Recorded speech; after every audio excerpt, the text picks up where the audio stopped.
జనంలోకి కేసీఆర్ ఎట్టకేలకు farm house వీడనున్న BRS అధినేత ఏడాది తర్వాత కేసీఆర్ ఫామ్ హౌస్లో బోరు కొట్టి బయటికి రాబోతున్నాడట.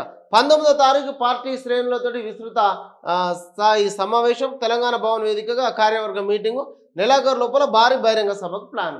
ఎందుకంటే ఈ నెలాఖరు లోపల భారీ బహిరంగ సభ ప్లాన్ ఎందుకు చేస్తూ ఉన్నారంటే పంచాయతీ ఎన్నికలు వస్తున్నాయి. మళ్ళా ఇది మొత్తం ఒక అల్లావుద్దీన్ అద్భుత దీపం లెక్క బయటికి రావాలి, ఇట్లా అనాలి, మళ్ళీ 4 గప్పాలు కొట్టాలి, మళ్ళీ ఫామ్ హౌస్లో పోవాలి, మళ్ళీ ఏడాది ఉండాలి.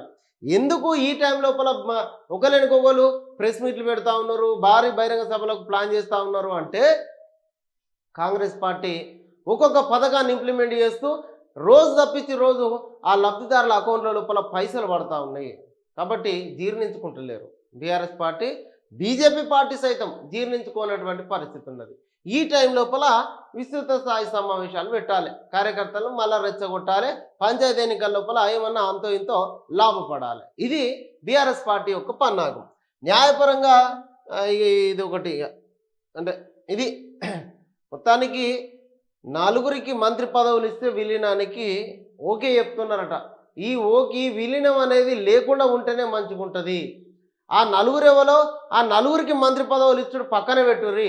ఇలా కాంగ్రెస్ పార్టీలో గెలిచినటువంటి ఎమ్మెల్యేలకు మంత్రి పదవులు ఇయ్యిర్రి, కష్టపడ్డ కార్యకర్తలకు కార్పొరేషన్ పదవులు ఇయ్యిర్రి, కష్టపడ్డ కార్యకర్తలకు జెడ్పీటీసీ, ఎంపీటీసీ, సర్పంచులుగా అవకాశం ఇయ్యిర్రి. అప్పుడు పార్టీ అనేది తన బలంగా ఉంటుంది. కేసీఆర్ అదే చేసిండు. ఏమన్నా అనుకొని కార్యకర్తలకు దోషిపెట్టిర్రు, కార్యకర్తలు భూములు కబ్జాలు చేసిర్రు, పథకాలలో కమిషన్లు తిన్నారు, ఎక్కడికక్కడ అవినీతి చేసిర్రు. కాబట్టి ఆ పార్టీని దూరం పెట్టిర్రు. ఇప్పుడిప్పుడే కాంగ్రెస్ పార్టీ సంవత్సర కాలం లోపల ఒక్కొక్క పథకాన్ని ఇంప్లిమెంట్ చేసుకుంటూ వెళ్తున్నది, ప్రజల లోపలికి వెళ్తున్నది. కాబట్టి వీళ్ళ అవసరం ఏమి ఉండదు, వీళ్ళ అవసరం అసలే లేదు కాంగ్రెస్ పార్టీకి.